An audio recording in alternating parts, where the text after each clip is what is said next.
Hey everyone, welcome back to Ragtag Stacking. In today's video, I want to go over an article talking about the best way to invest in silver. Now for me, I like to talk about the way that I do it.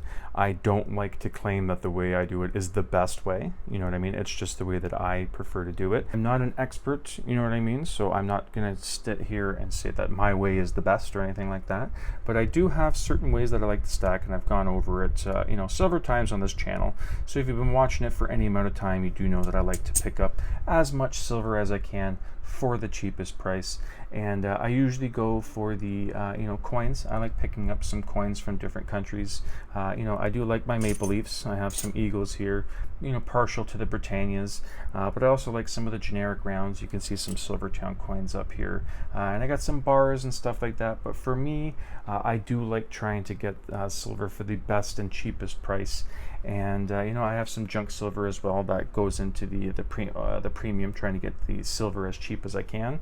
And I just like to stack it away as a hedge against inflation, and sort of like a physical savings account.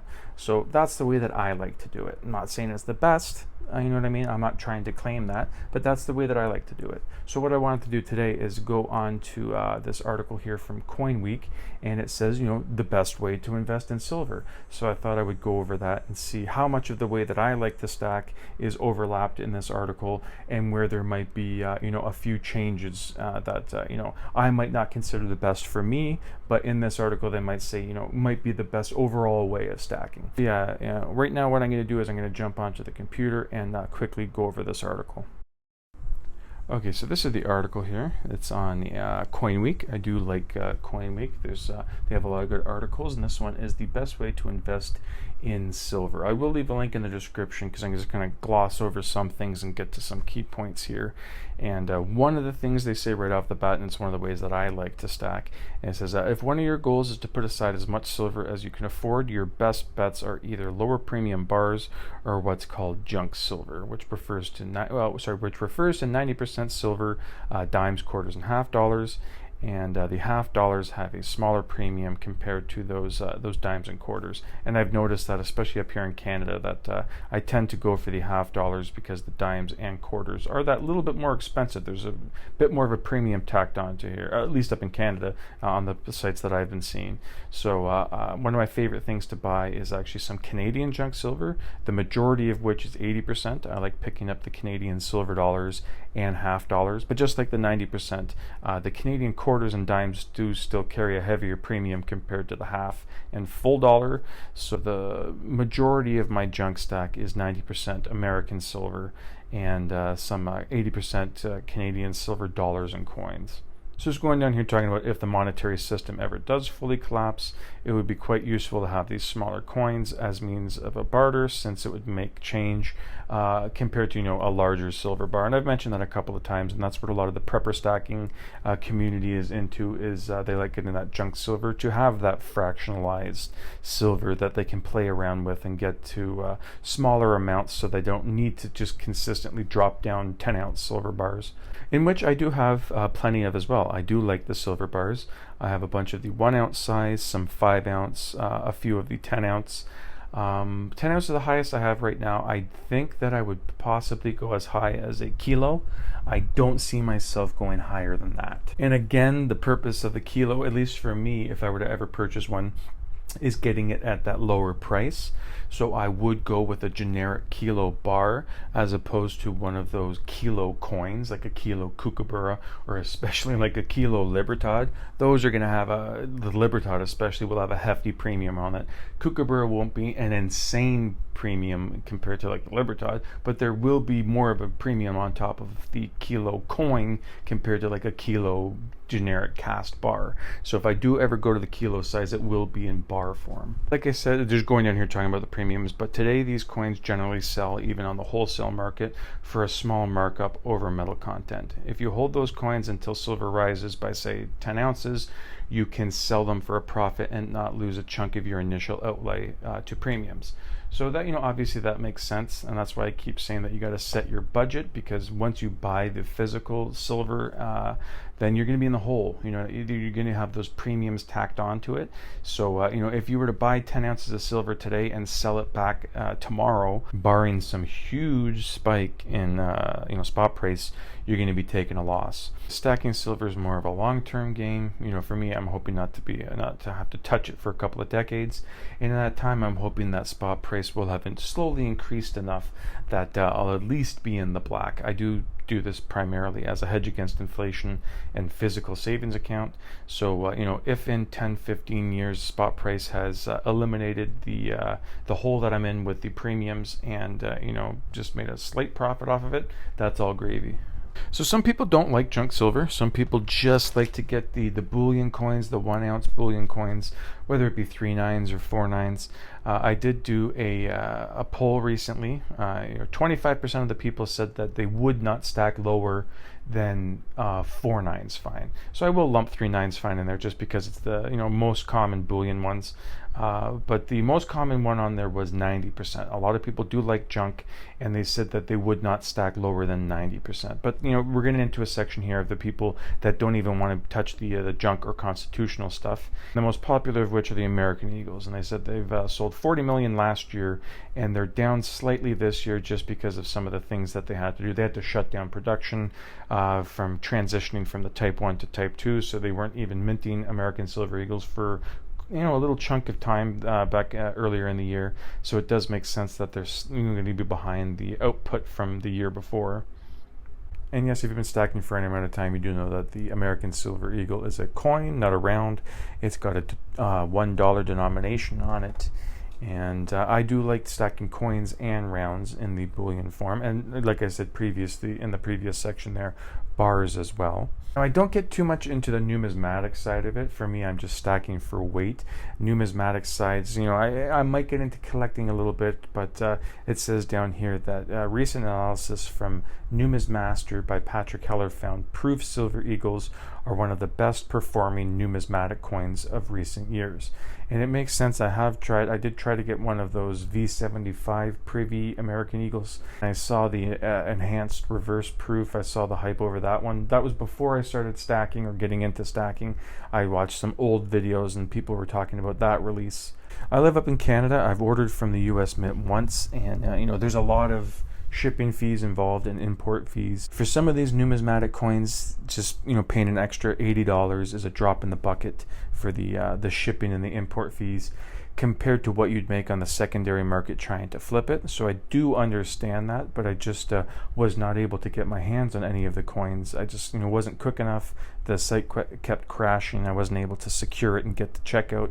So I did try to pick up a couple as a flipping opportunity. I just was not able to get it. And again, I don't consider that in my mind part of my stacking strategy. That would be more collector's side, which down the road I might get into, but not right now. And going down here, moving on past the American Eagles, going into some foreign coins. I do have some tubes on the go from some different countries. But I didn't know this. It says several years ago, and just for 1 year, back in 2008, the most widely sold silver coin in the world was actually the Philharmonic. So I did pass it for that 1 year, and then the American Silver Eagle has clearly overtaken it again. I don't have any Philharmonics in my stack at the moment. I have one gold Philly. It's a 10th ounce, but I don't have any of the 1 ounce gold Philharmonics. I have a couple of the Austrian mint tubes because that's where I store my Canadian silver dollars. But I do have those mint tubes set aside, 1 or 2 set aside for the Philharmonics that I do want to pick up. When the time comes, like I said, I've just been putting it off on the back burner, wanting to get different things. I live up in Canada, I live in Toronto, so obviously the maple leaf is the bullion coin of my sovereign nation that I live in, and I do like picking them up. I plan on picking up a mint tube of the 2021s very soon. But yes, the Canadian maple leaf up there with the Eagles are a very popular coin, very liquid, and you won't have any problem trying to offload these in any place that you go to.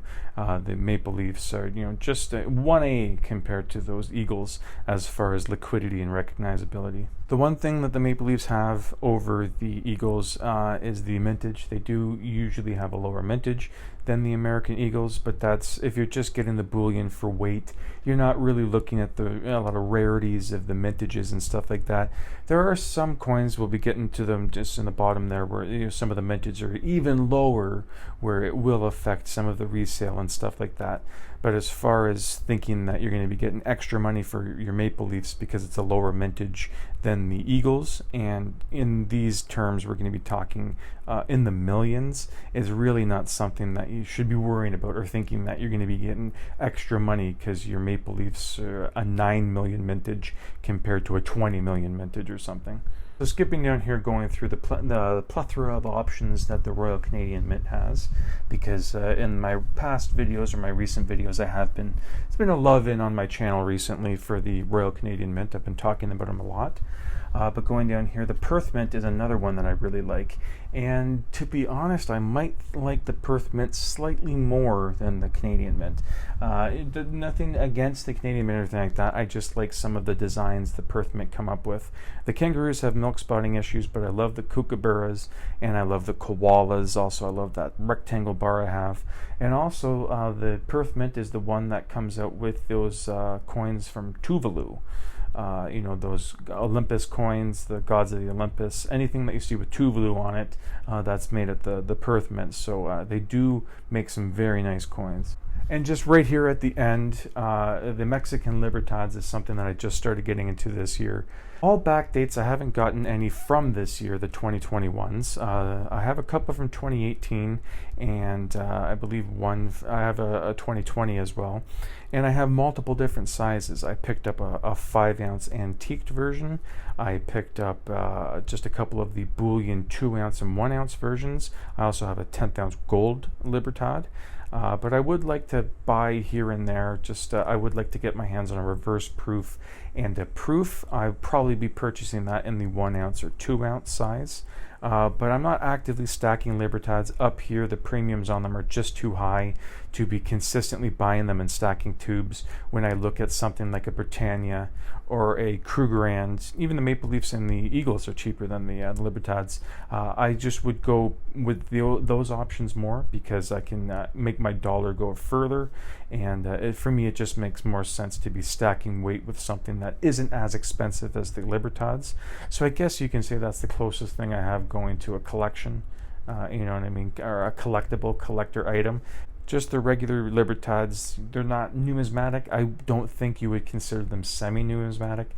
They do have that lower mintage compared to the Maple Leafs or any of those other sovereign nation coins. So it does have that going for it. And the mintage is so low that, it will be affecting the price on some of them as compared to like the Maple Leafs and the Eagles, where you're dealing in the millions. With the Libertads, it's in the hundreds of thousands and sometimes in the tens of thousands. And this is Louis Galano, the award-winning numismatic journalist and writer. So this is just a little bit of the author profile there. So if you wanted to pause it and read through, or again, like I said, I leave a link in the description to all of the articles that I go over. But I just thought that was something pretty interesting here, just back up at the top. And again, I do like CoinWeek. They do have some very good articles to talk about. And yeah, this was one of the ones that I wanted to touch on. So yes, that's the article that I want to show you there. So a lot of my personal stacking strategy and the way that I like to pick up metals was reflected in this article. Like me, they didn't out and out just say this is 100% the best and only way to stack. They kind of went through different examples and different varieties of stacking. And I guess if you combine all of these together, or if you take different pieces from different ways, then you can find the way that suits you best. For me, I already said in the beginning the way that I prefer to stack. But let me know in the comments if there's anything in this article that you agreed with and you say, that's 100% the way that I do it, or if there's things that you think that they overlooked that you like to stack, let me know as well.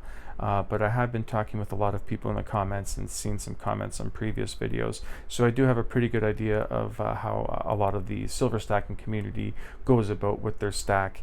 And I do think that there will be some people, or a lot of people, that go over this article thinking, that's definitely in the ballpark of how I've been doing it, or how you guys have been doing it. But yes, that's it for today's video. Thank you so much for watching, and I hope you come back for the next one. Thank you.